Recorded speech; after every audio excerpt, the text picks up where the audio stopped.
saudara, luar biasa cintanya yang tanpa syarat, kasihnya yang tanpa batas, dan berkatnya yang tanpa sebab. Haleluya.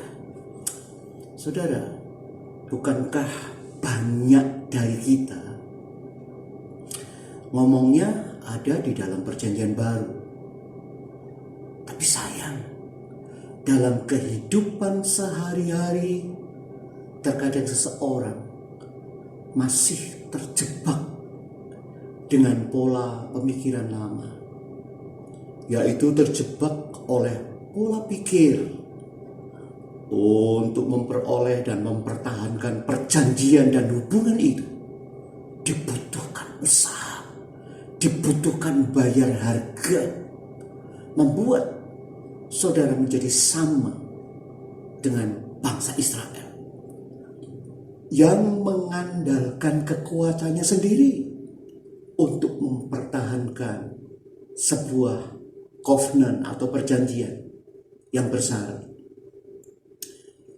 Roma 7:24 katakan, "Aku manusia celaka," kata Rasul Paulus. "Siapakah yang akan melepaskanku dari tubuh maut ini?" Saudara, bukan orang Israel, tetapi memiliki sifat kedagingan dan ego yang sama dengan bangsa Israel. Egolah sumber penghalang bagi untuk bisa istirahat dan diam dalam Tuhan. Saudara gusar ketika merasa tidak memiliki kontrol dalam hal yang sedang saudara lakukan atau tuju.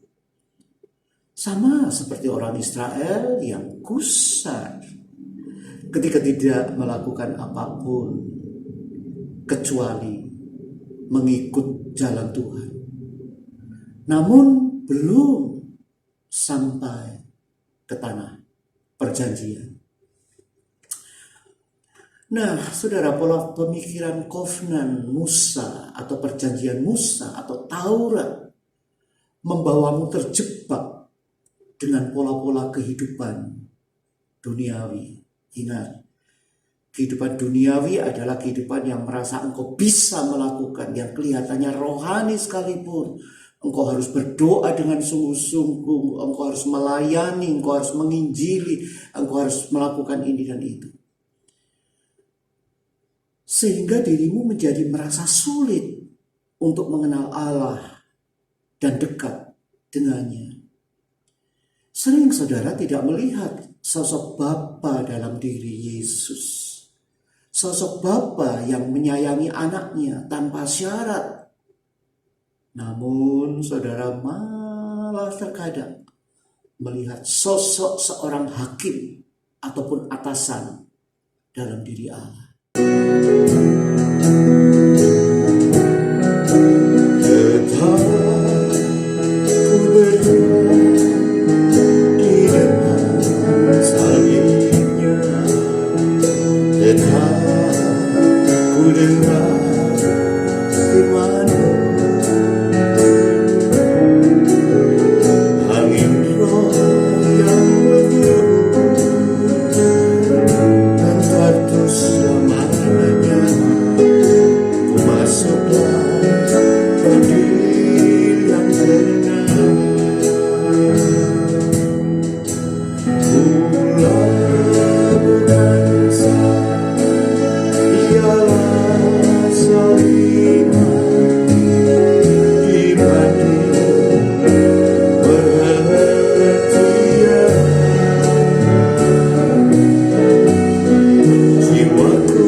Berusaha menjaganya, saudara cenderung menjadi sama seperti orang Israel yang memiliki pola naik dan turun dalam hubungannya dengan Allah. Nah, sulit bagimu untuk percaya pada kebaikannya yang tak berkesudahan dan tanpa syarat. Pertanyaannya, sesulit itukah? Ternyata jawabannya, kalau kita di bawah duniawi, di bawah pola pikir Israel, jawabannya iya. Nah, perhatikan, meski sudah melihat begitu banyak keajaiban, miracle, namun ketika susu dan madu itu masih berupa mana dan burung puyuh, lihat, mereka mulai goncang. Mereka mulai terpuruk dan bersungut-sungut. Bukankah itu sama dengan saudara yang beragama Kristen? Meskipun sudah mendapatkan janji itu dari Allah, aku sudah memberkati, aku sudah bersamamu, aku sudah menyertaimu. Namun ketika belum terrealisasi atau belum termanifestasi atau belum terwujud, saudara jadi ragu. Mulai bertanya-tanya dan juga down. Sama dengan orang Israel.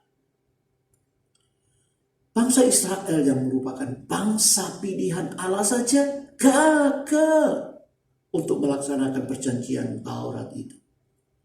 Apalagi saudara dan saya yang cuma bangsa yang dicangkokkan ke Israel. Roma 7:25 katakan, syukur kepada Allah oleh Yesus Kristus Tuhan kita.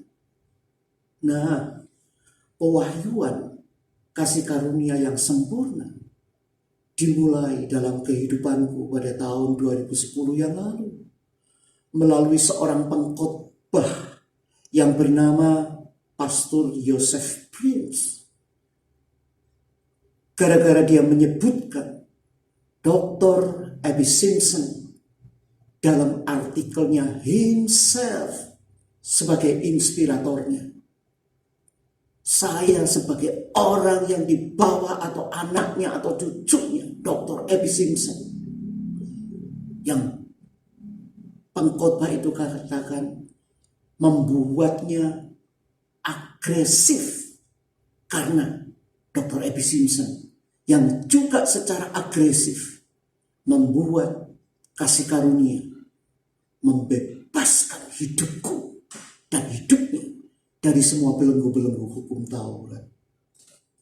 Jika saudara merenungkan kehidupanmu, bahkan sebelum Tuhan menemukanmu pertama kali, tepatnya saat menerima Yesus pertama kali, kebenarannya hidupmu dipenuhi dengan sidik jari kasih karunia Yesus.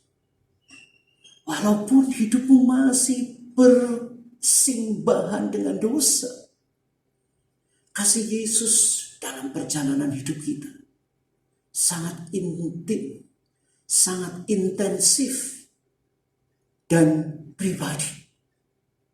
Sepertinya dia tidak dapat hidup jika harus kehilangan hubungan denganmu dan denganku.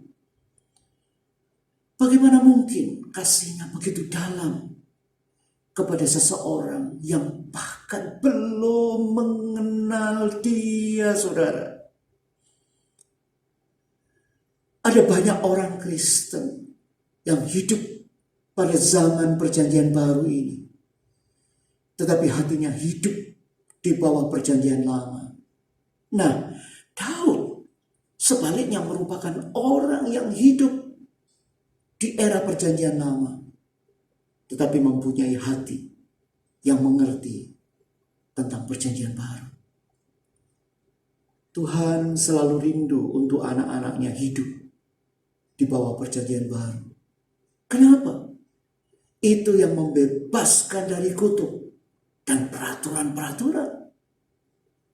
Apapun keadaanmu saat ini, Dia akan selalu mengejar, menghampiri kita dalam segala masalah dan keterpurukan kita. Dan Dia sendiri yang akan menjadi jalan keluar bagimu dan bagiku. Haleluya!